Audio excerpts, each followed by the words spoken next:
1절 말씀부터 21절까지 제가 봉독해 드리도록 하겠습니다. 사사기 1장 16절부터 21절 말씀까지가 되겠습니다. 모세의 장인은 겐 사람이라 그의 자손이 유다 자손과 함께 종려나무 성읍에서 올라가서 아람 남방의 유다 황무지에 이르러 그 백성 중에 거주하니라. 유다가 그의 형제 시몬과 함께 가서 스밧에 거주하는 가나안 족속을 쳐서 그곳을 진멸하였으므로 그 성읍의 이름을 호르마라 하니라. 유다가 또 가사 및 그 지역과 아스골론 및 그 지역과 에골론 및 그 지역을 점령하였고 여호와께서 유다와 함께 계셨으므로 그가 산지 주민을 쫓아내었으나 골짜기의 주민들은 철병거가 있으므로 그들을 쫓아내지 못하였으며 그들이 모세가 명령한 대로 헤브론을 갈렙에게 주었더니 그가 거기서 안악의 세 아들을 쫓아내었고 베냐민 자손은 예루살렘에 거주하는 여부수 족속을 쫓아내지 못하였으므로 여부수 족속이 베냐민 자손과 함께 오늘까지 예루살렘에 거주하니라. 아멘. 하나님은 영이시니 예배하는 자가 영과 진리로 예배하라 하신 주의 말씀을 따라서 우리가 주를 예배하게 하시고 또 이 시간 주의 말씀을 청종할 수 있는 은혜를 베풀어 주심을 감사합니다. 말씀이 선포될 때 우리의 마음의 문을 열어주시고 길을 여셔서 주의 말씀을 우리가 깨달아 알게 하시고 말씀을 마음에 새기며 기뻐하며 출구할 수 있는 우리의 삶이 되게 하옵소서. 그 기쁨이 오늘 우리에게 넘치게 하옵소서. 예수님 이름으로 기도하옵나이다. 아멘. 할렐루야. 자, 우리 옆에 있는 분들과 하나님 우리와 함께 하십니다. 인사하겠습니다. 하나님 우리와 함께 하십니다. 할렐루야. 아멘. 야곱이 베델에서 이제 하나님을 만나고 난 이후에 그런 고백을 하죠. 과연 여호와께서 여기 계시거늘 내가 알지 못했다라고 이야기를 합니다. 과연 여호와께서 우리에게 말씀하신 대로 여기 계심을 믿으시길 주 이름으로 축원합니다. 아멘. 가끔 가다가 이규현 집사님이 예배 드리는 이제 순서에 따라서 우리가 앉고 일어서잖아요. 근데 이제 서서 이렇게 예배 드릴 때가 이렇게 가끔 있으시더라고요. 그래서 여러분들은 어떻게 보셨는지 모르겠지만 저는 참 그게 아름답게 느껴지기도 해요. 왜냐하면은 우리가 예배에 깊이 몰입하거나 집중하다 보면은요, 저럴 수도 있어요. 정말 우리가 그런 깊은 하나님의 은혜에 대한 감격과 기쁨을 가지고 우리가 예배를 한 적이 얼마나 있을까? 그러니까 제 생각입니다. 영과 진리로 하나님을 예배할 수 있는 복된 시간이 되기를 주 이름으로 축원합니다. 자, 여호수아가 죽고 난 이후에 가나안 정복 전쟁은 이제 각 지파별로 이제 이루어지게 됩니다. 자, 이스라엘의 12지파 가운데 유다 지파와 시몬 지파가 연합하여 벌린 정복 전쟁은요, 눈부실 정도의 엄청난 성과를 올리게 되는 모습을 우리가 보게 됩니다. 성경을 보게 되면은 가나안 족속과 그리스 족속과 가사와 아스골론과 에골론 지역을 정복했다. 특별히 여기에 가사가 등장하고 아스골론이 등장하고 에골론이 등장하는데 이 세 도시는 아스돗과 가드와 더불어서 그 지역의 가장 강력한 세력이었던 블레셋의 5개 도시 국가를 정복한 거예요. 특별히 우리가 여러분들이 유다 지파 사람들 가운데 갈렙이라고 하는 인물이 이제 등장을 합니다. 그런 헤브론을 정복합니다. 85세에 많은 나이에도 불구하고 하나님 나와 함께 하시면은 내가 전장에도 출입해도 지장이 없으니 내가 올라가서 그 산지에 있는 땅을 정복하겠다라고 이야기를 합니다. 자, 갈렙의 활약을 통해서 헤브론이 정복이 됩니다. 그리고 갈렙은 그 여세를 몰아서 드빌이라고 하는 지역을 공격을 해요. 그런데 이 드빌이 만만치 않았던 성이었던 것 같아요. 그래서 이제 이 갈렙이 자신을 따르는 이제 유다 사람들에게 이런 제안을 합니다. 누구든지 드빌을 점령하는 자에게는 내 딸 악사를 주겠다라고 제안을 하죠. 그랬더니 용감하게 나서서 그 땅을 정복한 사람이 누구냐면은 갈렙의 아우의 아들이었던 온니엘이라고 하는 사람이에요. 온니엘. 그리고 우리가 사사시대 보니까 첫 번째 사사로 등장하는 모습을 우리가 보게 됩니다. 그러나 전체적으로 이런 유다 지파의 활약에도 불구하고 가나안 정복 전쟁은 큰 성공을 거두지 못하게 됩니다. 어쩌면 절반의 성공에 지나지 않게 됩니다. 절반의 성공. 왜냐하면 우리가 사사기 1장의 전체를 보게 되면은 그들을 쫓아내지 아니하였으므로 8번이나 반복되어 있는 거예요. 무슨 얘기냐면은 12지파 가운데 자신들에게 분배된 땅에 남아있는 가나안 족속을 온전히 쫓아내거나 멸한 지파는 단 한 지파도 없었다는 사실이에요. 특별히 우리가 성경 말씀을 보게 되면은 단지파가 등장을 합니다.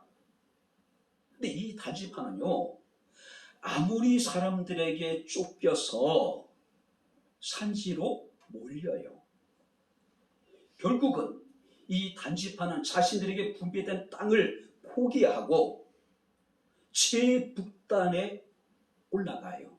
무슨 얘기냐면은 우리 한반도로 생각하면은 하나님께서는 인천 지역에다가 단지파에게 땅을 허락해 주셨는데 그들은 그곳을 지키지 못하고 포기하고 평안북도로 도망을 갔다는 이야기, 함경도 쪽으로 도망을 갔다는 이야기예요.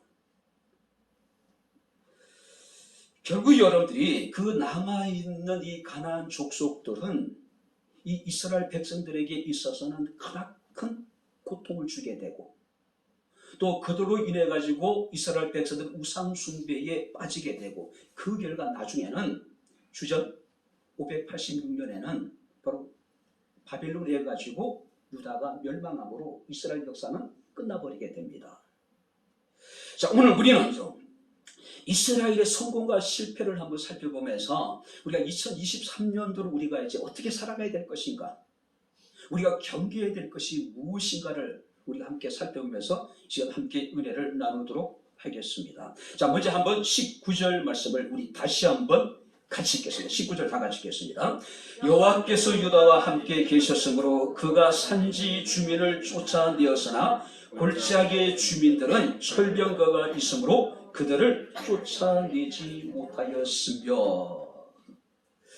성공과 실패의 비결은 간단해요. 성공과 승리의 비결은 너무 단순합니다. 자, 여호와께서 함께 하실 때 그들은 성공했습니다. 여호와께서 함께 하실 때 그들은 승리를 했단 말이에요. 그런데 그들이 여호와께서 함께 하지 않을 때 그들은 패배합니다. 그들은 실패하게 된다는 사실이에요. 특별히 우리가 여러분들이 유다 지파와 시므온 지파의 연합군의 승리라든지 또 우리가 22절 말씀을 보게 되면은 요셉의 후손들의 어떤 여러분들의 전쟁사를 보게 되면은 하나님께서 그들 가운데 함께 하심으로 그들이 산지에 있는 모든 가나안 땅에 있는 족속들을 쫓아내었다고 성경에 기록하고 있어요. 오늘 우리가 2023년을 어떻게 살 것인가? 하나님과 함께하는 사람이 있는가 하면은 하나님과 함께하지 않냐고 자신의 힘으로 자신의 삶을 스스로 우리가 살아가려고 하는 사람들이 분명히 있단 말이죠. 우리가 사사기 6장 11절부터 18절 말씀을 보게 되면은 주의 사자가 기드온을 찾아옵니다. 그리고 기드온에게 이르시기를 큰 용사여 여호와께서 너와 함께 계신다라고 말씀합니다. 근데 여러분들이 당시 기도원에 처해 있는 상황을 보시기 바랍니다. 미디안 군대에 의해 가지고 이스라엘 전체가 지금 유린을 당하고 있는 상황이에요. 농사를 짓고 수확할 때쯤 되게 되면은 이 미디안 사람들이 쳐들어와 가지고 모든 것을 약탈해 버린 상황이에요. 문제는 이 미디안 사람들이 단순히 약탈을 하기 위한 목적으로 들어온 것이 아니라 아예 그들은 그 이스라엘 사람들이 사는 곳으로 아마 이주할 생각까지도 했던 것 같습니다. 그런 이스라엘 사람들은 이 미디안 사람들을 피해서 산으로 도망가고 토굴에서 숨을 죽이며 살아가고 있는 그런 상황이었단 말이에요. 기도원도 성경 말씀을 보게 되면은 미디안 사람들을 두려워하여 그들을 피하여 포도주 틀에서 그가 타작을 하고 있었다라고 이야기를 합니다. 뿐만 아니라 우리가 사사기 7장 13절 말씀을 보게 되면은 이 기도원을 보리떡으로 묘사되고 있어요. 보리떡, 우리나라로 얘기하면 보리개떡이라고 이야기하겠죠. 어렸을 때 그게 그렇게 맛있었던 것 같은데 지금 뭐라 그러면은 도저히 먹기 힘들잖아요. 일단 색깔 자체가 또 우리가 여러분들이 보기에 맛있다라고 느낄 그런 모양이 아니잖아요. 그리고 모양 자체도 그죠? 줄락주물락 해가지고 그냥 여러분들이 쪄가지고 먹는 떡이다 보니까 보기도 그렇고 맛도 그렇고, 근데 배고픈 시절에는 그게 그렇게 또 맛있었던 게 사실이잖아요. 자, 기도는 보리떡 한 덩이로 묘사될 정도로 별 볼 일 없었던 인물이었단 말이죠. 그런데 하나님께서 그와 함께 하실 때에 그런 큰 용사가 되었습니다. 300의 이스라엘 군사들과 더불어서 메뚜기 떼와 같았던 미디안과 아말렉 사람들과 동방의 동맹군들을 쳐서 자신의 나라를 구하는 그런 위대한 용사가 되었던 모습을 우리가 보게 됩니다. 큰 용사가 될 수 있었던 것. 미디안이, 그 기도원이 미디안의 군대를 쳐서 승리할 수 있었던 것, 모든 것이 여호와께서 함께 하셨기 때문입니다. 할렐루야. 여호와께서 함께 하셨기 때문이에요.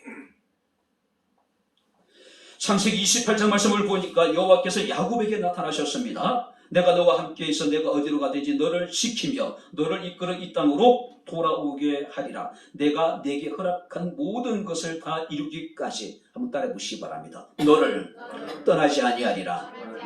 2023년도 하나님께서 우리에게 약속하신 모든 것을 이루기까지 결코 하나님 우리를 떠나지 아니할 것이고, 할렐루야, 우리를 버리지 아니하실 것이고. 리빙스턴이 그런 이야기를 하죠. 사명자는 죽지 않는다. 아프리카 가서 척박한 환경 속에서 리빙스턴이 담대하게 그리스도의 복음을 전할 수 있었던 것은 할 일이 있는 사람은 하나님 데려가지 않는다라고 하는 확신이 있었기 때문에 그래요. 마태복음 28장 20절에 주님께서 말씀하십니다. 내가 세상 끝날까지 너희와 항상 함께 있으리라. 할렐루야. 아멘. 믿습니까? 아멘. 머리로는 이해가 되는 것 같은데 정말 가슴으로 이 말씀이 우리에게 믿어지느냐, 이런 얘기예요.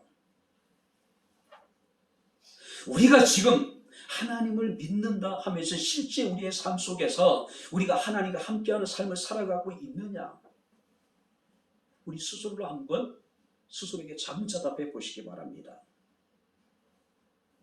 어쩌면 야곱이 베델에서 그런 얘기를 하잖아요. 여호와께서 과연 여기 계시거늘 내가 알지 못했다.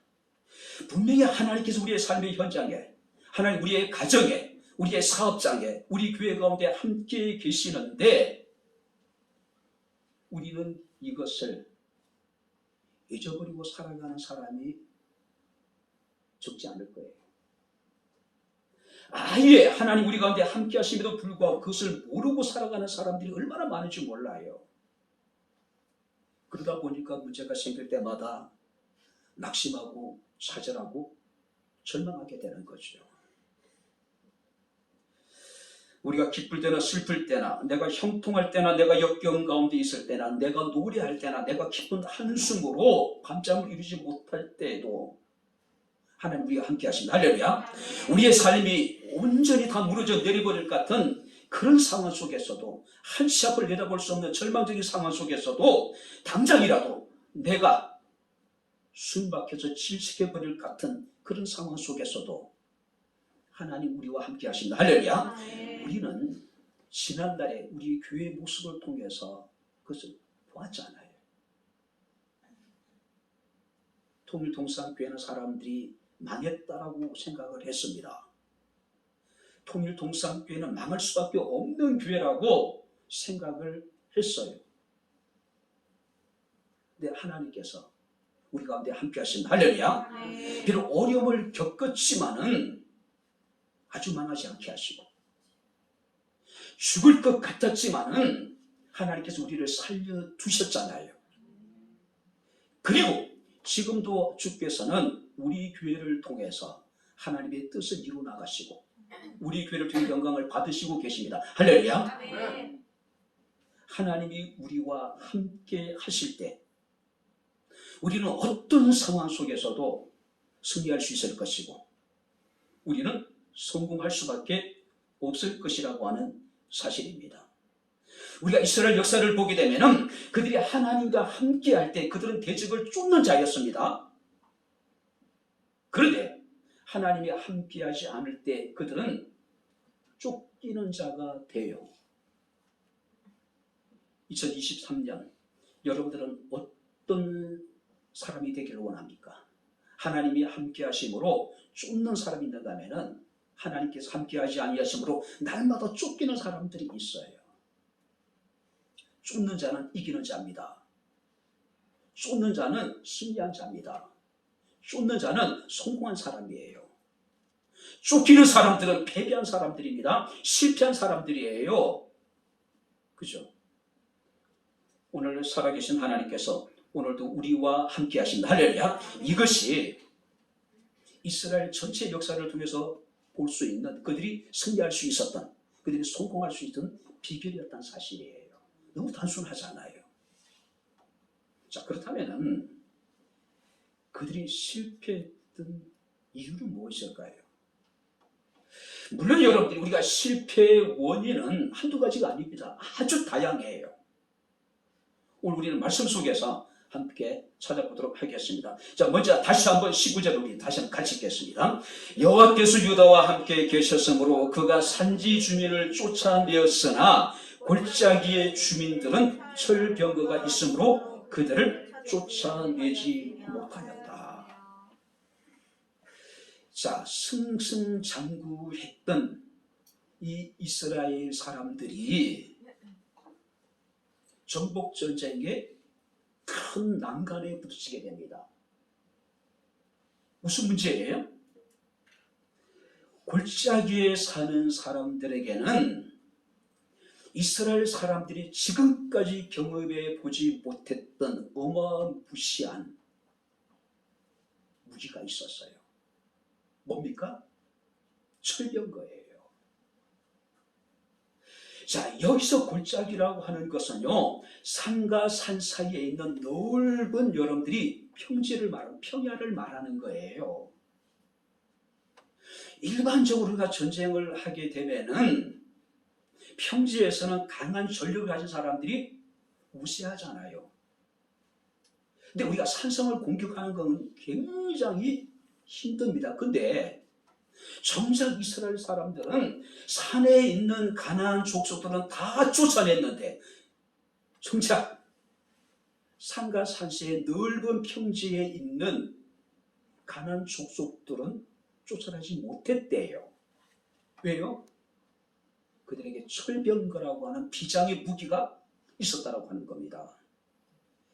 자, 여기서 여러분들이 철병거는 뭐냐면은 우리가 철로 만든 병거라고 이야기할 수 있고 철로 만든 다양한 무기들, 우리가 석기 시대가 있고 우리가 청동기 시대가 있고 그 다음에 철기 시대가 있잖아요. 지금 이스라엘은 청동기 시대를 살고 있었는데 가나안의 사람들은 철기 시대를 살고 있는 거예요. 여러분들이 예전에 주몽이라고 하는 드라마를 보게 되면은 여러분들이 한나라는 철기 부대가 있었죠. 그 철기병들의 힘은 어마어마합니다. 우리가 역사를 통해서 배우죠. 철기는 히타이트 족이 제일 먼저 생산해서 그것을 사용을 합니다. 성경에 보게 되면은 헷 족속이 등장해요. 바로 여러분 최초의 철기 문화를 이루었던 히타이트족이 바로 헷 족속이라 성경에 기록하고 있는 겁니다. 역사를 보게 되면은 이 히타이트족은요, 당시 터키 대부분 지역을 아우르는 거대한 대제국을 만들어요.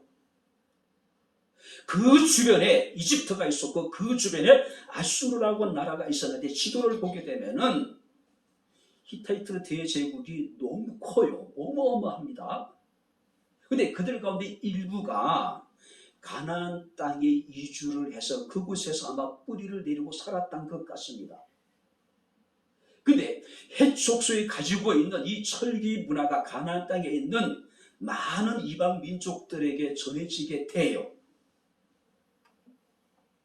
근데 우리가 성경을 보게 되면은 이스라엘 사람들이 이 철기를 접하게 됐던 시기가 언제냐면 사울 시대예요. 사울과 그의 아들 요나단이 전쟁을 벌이게 되는데 이 이스라엘 백성들 가운데 제대로 된 철기 장비를 철로 만든 칼을 가지고 있는 사람 단 2사람밖에 없어요. 사울하고 그 아들 요나단이에요. 왕자. 그리고 여러분들이 이스라엘 사람들이 농기구를 만들기 위해서는요, 블레셋 사람들이 도움을 받아야 돼요. 근데 블레셋 사람들이 이스라엘 사람들이 혹시 이 강한 철을 가지고 무기를 만들 것을 염려해서 농기구에 한해서 그들에게 철기 문화를 이렇게 전해줘요. 자, 여러분들이 이스라엘 사람들에게 있어서 철병거는 그야말로 무시무시한 거죠. 여러분들이 6.25 때 사흘 만에 서울이 함락을 되고요. 그야말로 북한군이 파죽지세로 남한 땅을 유린을 합니다. 근데 북한군의 가장 강력한 무기가 뭐였을까요? 탱크잖아요. 당시에 남한에 있는 무기를 가지고 탱크를 폭파시킨다는 것은 굉장히 힘들어요. 어쩌면 여러분들이 가나안 땅에 있는 사람들이, 특별히 평지에 사는 사람들이 가진 가장 강력한 무기가 뭐냐면은 바로 이 전차와 같은, 탱크와 같은 철병거가 있었다는 거예요. 그러니 이스라엘 사람들은 철병거 앞에 두려워할 수밖에 없을 것이고,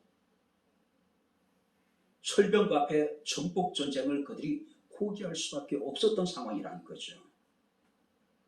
자, 그런데 우리가 19절 말씀을 보게 되면 여호와께서 유다와 함께 계셨으므로 그가 산지 주민을 쫓아냈다라고 말씀을 하고 있습니다. 그렇다면 하나님께서 이스라엘 백성들과 함께 하신다면 골짜기에 거하는 철병거를 가지고 있는 가나안 땅의 족속들을 물리칠 수 없었을까요?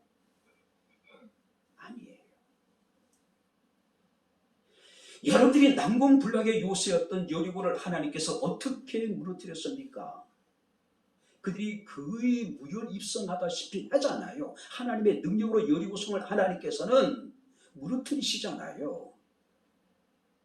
그런데 정작 이스라엘 사람들은 철병거 앞에서 그들의 마음이 녹아버린 거예요. 포기해버린 겁니다. 한마디로 이것은 불신앙이에요. 불신앙. 우리의 신앙에 있어서 성공과 우리가 영적인 전쟁에 있어서 우리가 승리의 비결은요, 온전한 믿음이 우리에게 있어야 되는데, 하나님 우리와 함께 하시다는 확신이 있어야 되는데, 실패의 원인, 패배의 원인은 뭡니까? 그들이 신앙이 없었어요. 믿음이 없었어요. 온전히 하나님을 신뢰하지 못했다는 사실이에요.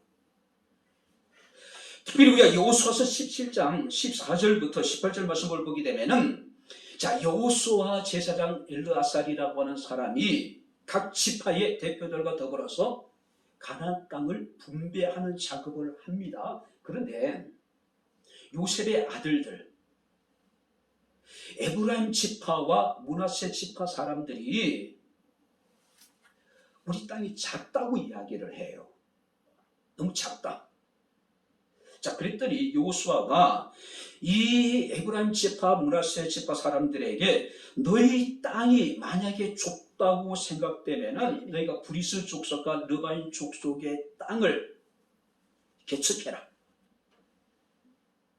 개척하라고 이야기를 해요. 그랬더니 에브라임 지파 사람들과 므낫세 지파 사람들이 뭐라고 얘기냐면은 그들은 철병거를 가지고 있어요. 철병거를 가지고 있다는 거예요. 그때 여호수아가 뭐라고 얘기하냐면 비록 살림이라도 개척을 하라. 가나안 족속이 비록 철병거를 가지고 강할지라도 내가 능히 그를 쫓아내리라. 에브라임 지파 사람들과 므낫세 지파 사람들이 철병거가 있다고 항변을 하니까 하나님 너희와 함께 하시면은 그들이 철병거를 가지고 있다 하더라도 너희가 능히 그들을 쫓아내게 될 것이라고 이야기합니다. 그리고 실제적으로 우리가 사사기를 보게 되면 4장에 특이한 사사가 등장하죠. 누구냐면은 여선지자 드보라라고 하는 여인이에요. 드보라. 자, 하솔이라고 하는 나라의 야빈이라고 하는 왕이 철병거 900대를 이스라엘의 정복전쟁에 동원을 해요. 900대. 그런데 여선지자 드보라와 바락이 그 하솔의 여러분들이 그 야빈 왕의 철병거 900대를 쳐부셔요. 쳐부습니다.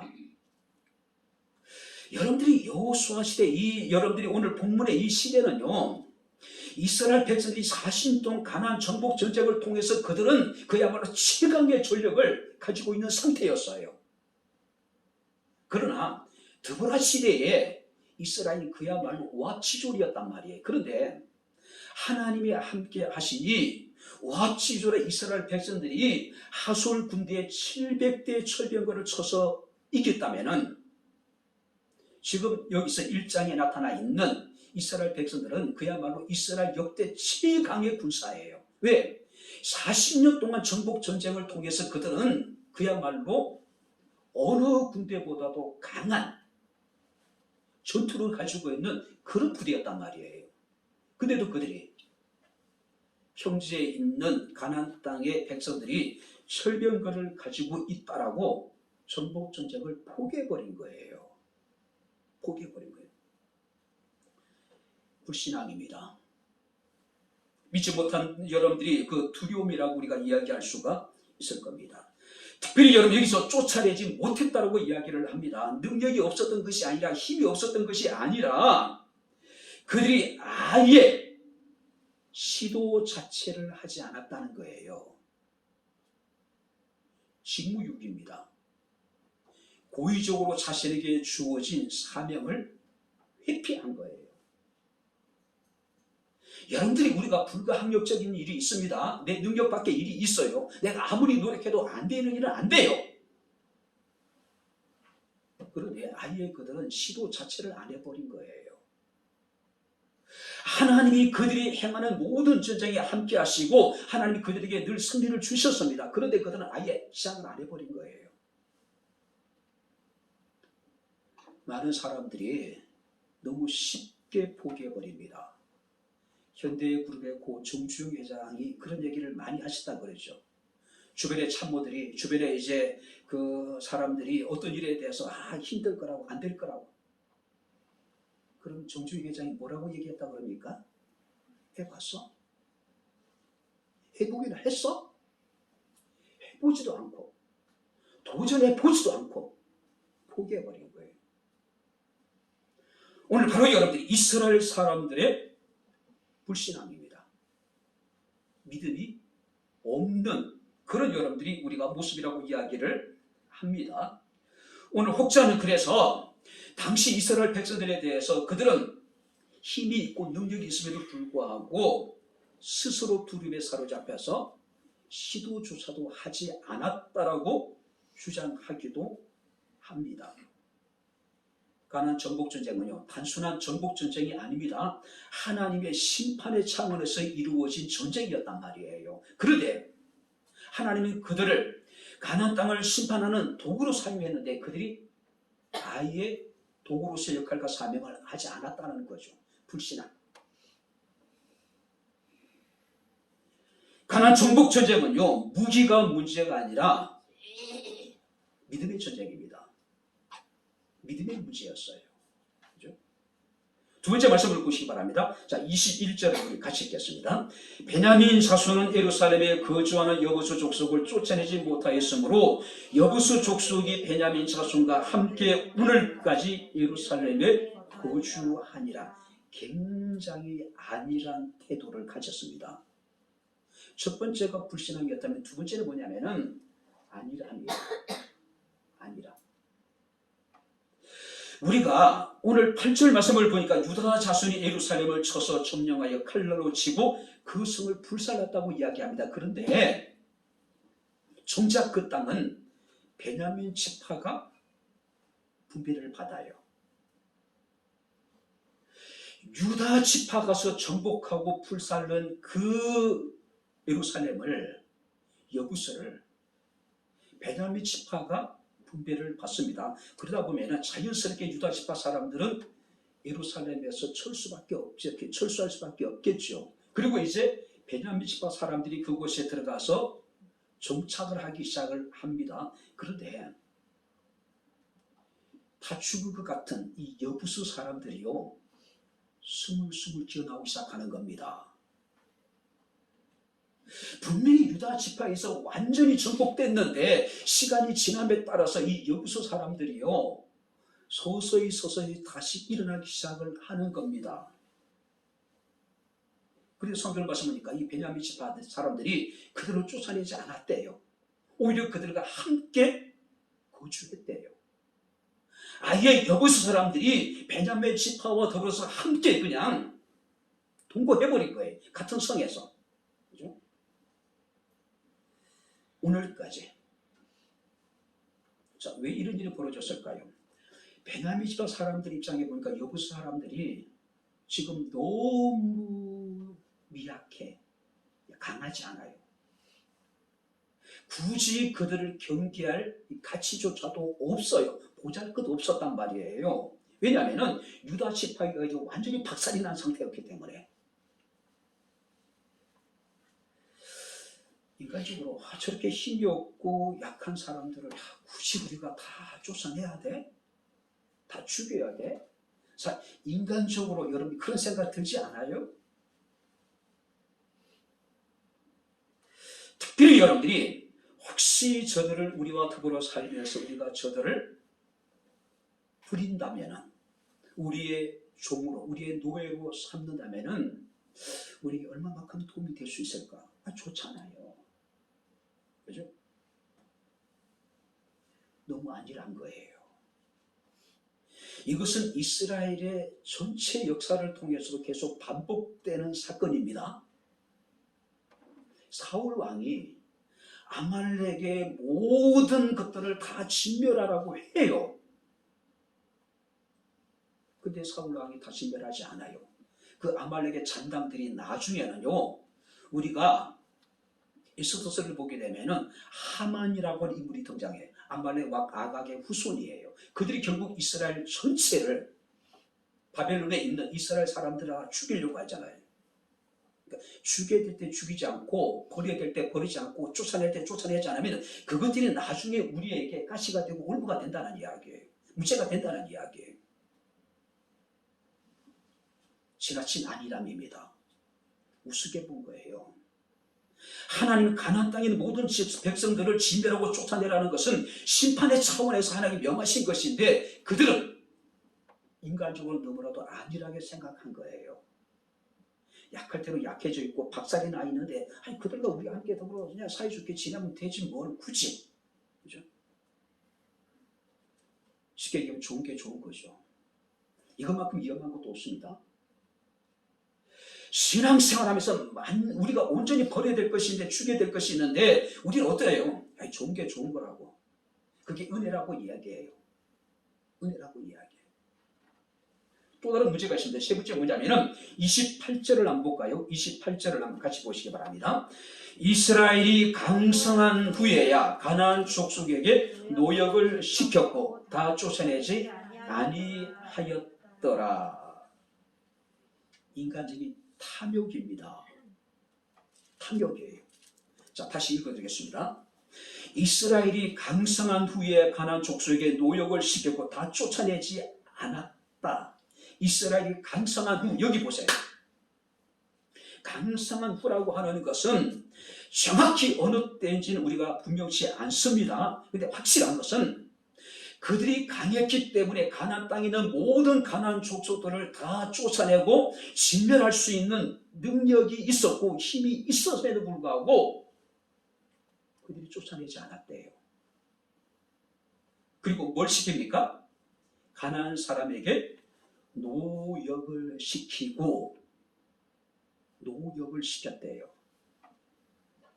충분히 쫓아낼 수 있는 힘도 있었고 능력도 있었고 그런 여러 가지 어떤 환경이 주어졌음에도 불구하고 그들은 쫓아내기보다는 그들을 이용해서 자신들의 이익을 추구하는 거예요.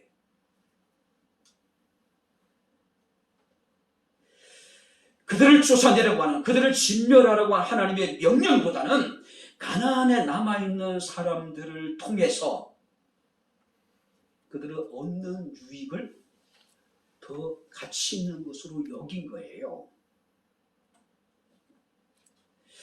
물론 가나안 땅의 사람들을 노예로 삼고 종으로 삼고 그들에게 노역을 시킨 경우는 있습니다. 자, 여호수아가 기브온의 주민들을 살려두고 나무를 패거나 우물을 깁는 일을 시켜요.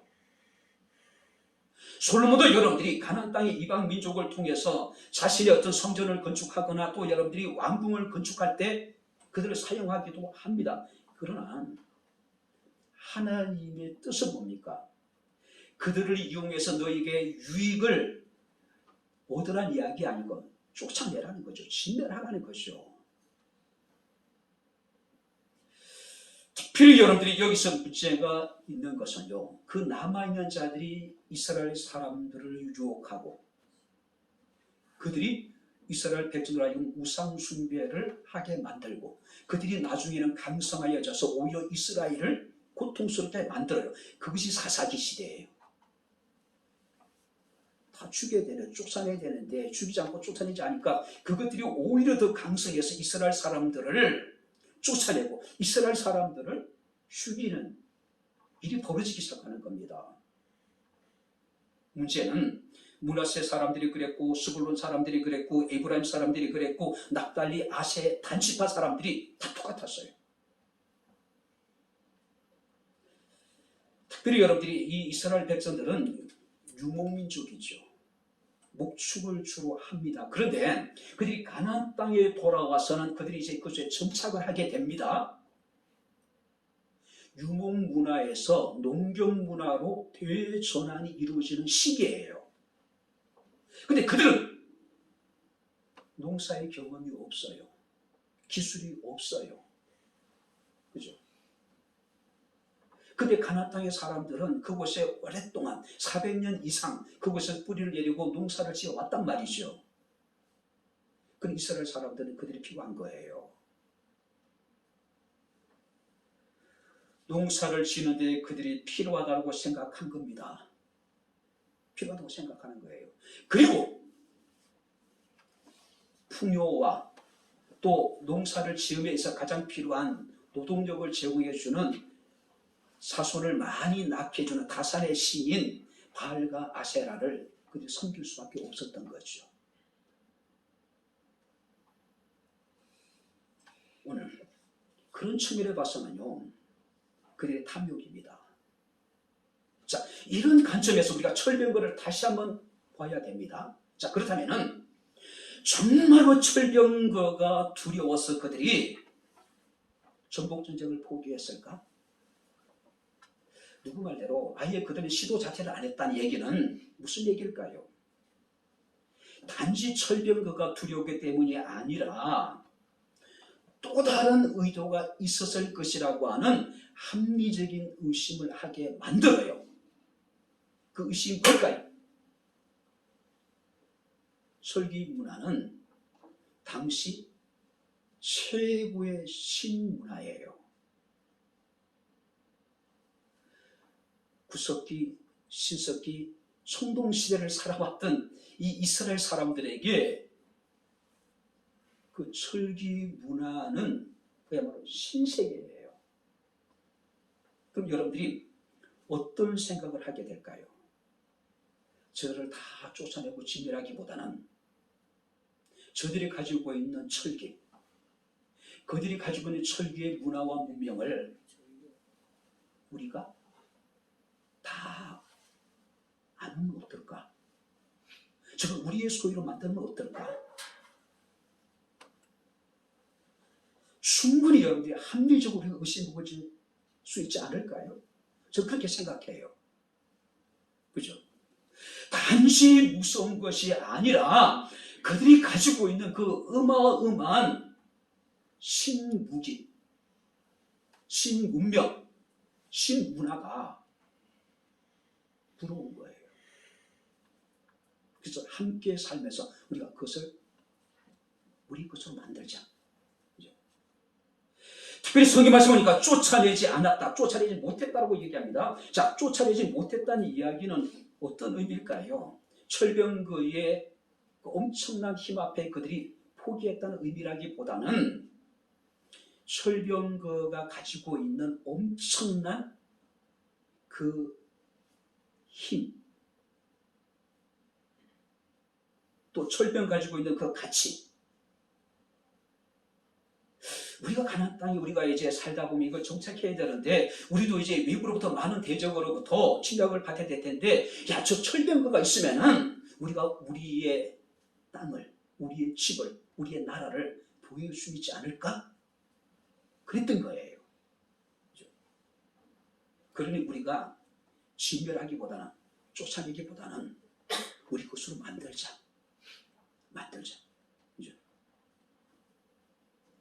사람들은 그렇습니다. 내가 살아가는데 저게 꼭 필요해. 내게 도움이 될 것 같아. 그럼 우리 마음속에 그것으로 우리 마음이 꽂히지요. 그것을 우리가 사랑하는 마음을 갖게 됩니다. 결국 우리가 그것에 집착을 해요. 어린 아이들이요, 자기 마음에 한번 딱 들면 어때요? 세상에 무슨 이야기해도 뭘 줘도 아이들은 다 필요 없어요. 그죠? 지금 여러분들이 이스라엘 사람들의 상황이 그런 거예요. 철병기로 보니까 철기 문화의 그 화려함을 볼 때에 그들은 그야말로 한마디로 뿅 가버린 거예요. 완전히 그게 꽂혀버린 거예요. 오늘 만약에 이스라엘 사람들이 철병거가 아니더라도 하나님이 우리의 도움이 되신다라고 하는 확실한 믿음이 있었다면 철병거 아니라 그보다 더 좋은 것이라도 그들을 쫓아내지 않았을까요? 그들을 진멸하지 않았을까요? 근데 하나님보다도 철병거가 자신의 안전과 평화를 더 잘 지켜줄 수 있을 것이라고 그들은 생각한 거예요. 인간의 탐욕입니다. 야고보서 1장 15절 말씀 보니까 욕심이 잉태한 즉 죄를 낳고 죄가 장성한 즉 사망을 낳느니라. 결국 그들이 욕심이 죄를 만들었고 그 죄가 그들을 멸망하게 만든 거죠. 자, 그렇다면은 이런 여러분 실패의 결과는 어떤 결과를 초래해야 될까요? 자, 2장 3절 말씀 보니까 그러므로 내가 또 말하기를 내가 그들을 너희 앞에서 쫓아내지 아니하리니 그들이 너희 옆구리의 가시가 될 것이며 그들의 신들이 너희에게 올무가 되게 될 것이다. 자, 그런데 민수기 3장 55절에 보게 되면은 눈의 가시가 될 것이고 옆구리를 찌르는 것이 될 거라고 이야기합니다. 뿐만 아니라 여호수아서 23장 13절 말씀을 보니까 그리 너희에게 올무가 되며 덫이 되며 옆구리에 채찍이 될 것이고 눈에 가시가 될 것이다. 야, 이거 보세요. 눈에 티끌 하나 들어가도 얼마나 불편해요. 근데 눈에 가시가 될 거란 이야기는 장차 이스라엘 사람들이 가나안 족속으로 인해 가지고 겪게 될 말할 수 없는 그 엄청난 고통을 말하고 있는 거예요. 쫓아내지 않았기 때문에, 죽이지 않았기 때문에 오히려 그들이 이스라엘 사람들을 괴롭히게 될 것이고 그들을 쫓아내게 될 것이고 그들을 죽이게 될 것이다. 뿐만 아니라 그들의 신들이 너희에게 올무가 되게 될 것이다. 무슨 얘기냐면 이스라엘 백성들이 이제 가나안 땅의 사람들의 유혹을 받아서 치명적인 우상 숭배를 하게 될 것이고 그 우상 숭배의 결과는 뭡니까? 이스라엘의 멸망입니다. 유대의 멸망으로 나타나요. 그걸 말하고 있는 겁니다. 우리가 사사시대와 통일왕국시대, 그 다음에 분열왕국시대를 거치면서 이스라엘 사람들은 급격히 하나님에게서 마음이 멀어지게 되고 우상을 숭배하게 됩니다. 이방 민족과 더불어 통혼을 하기 시작을 해요. 그리고 이방 민족의 악한 풍속을 그대로 따라 합니다. 그 결과 뭐예요? 주전 722년에 북이스라엘은 아수르에 의해 멸망을 당하게 되고 주전 586년에 유다는 바벨론에 의해서 멸망을 당하고 이스라엘 사람들은 바벨론이 포로로 끌려가고 역사 속에 이스라엘은 사라져버려요. 이것이 하나님과 함께하는 온전한 믿음의 삶을 살지 못했던 실패할 수밖에 없었던 사람들의 우리가 여러분들이 결국이라고 이야기합니다. 이제 말씀을 마치도록 하겠습니다. 2023년이 시작되고 둘째 주를 맞이했습니다. 예레미야가 3장 33절에 주께서 인생으로 고생하게 하시며 근심하게 하심은 본심이 아니니라. 할렐루야. 여러분들이 2023년 살아가는 데가 분명히 힘들 수도 있을 거예요. 우리가 살아가는 날들이 녹록지 않을 수 있습니다. 그러나 하나님의 본심은 우리가 생고생하고 우리가 근심하며 살아가는 것이 아니래요. 예레미야 29장 12절에 하나님께서는 여호와의 말씀이니라. 너희를 향한 나의 생각을 내가 아나니 평안이요 재앙이 아니라 너희에게 미래와 희망을 주는 것이다. 하나님의 생각은 우리에게 평안을 주실 것이고 우리에게 미래를 주는 것이고 우리에게 희망을 주시는 것이랍니다. 바랍니다. 우리의 미래가 평안했으면 좋겠습니다. 할렐루야. 네. 우리의 미래가 희망으로 가득 찼으면 좋겠어요. 2023년뿐만 아니라 우리의 미래가 성공하되 부분적인 성공이 아니라 완전한 성공이 됐으면 좋겠습니다. 앞으로 믿으십시오. 안일함과 탐욕을 버리고 우리 앞에 거대한 담처럼 우리 앞을 가로막고 있는 철병거를 두려워하지 아니하고 온전히 하나님을 의지함으로 철병거라고 하는 담을 뛰어넘을 수 있는 그런 승리의 한 해가 우리에게 있게 되기를 주님 이름으로 축원합니다. 기도하겠습니다. 하나님 아버지, 하나님의 은혜와 사랑을 진심으로 감사합니다. 연초부터 연말까지 하나님의 눈이 우리 가운데 머물고 계심을 믿습니다. 오직 하나님과 함께함으로 강하고 담대하게 하셔서 아버지 하나님 우리의 삶 가운데 어떤 상임을 입고 거친 뿔이 있을지라도 주를 의지하여 우리가 아버지 하나님 담을 뛰어넘을 수 있는 용기와 믿음을 우리에게 허락하여 주시기를 원합니다.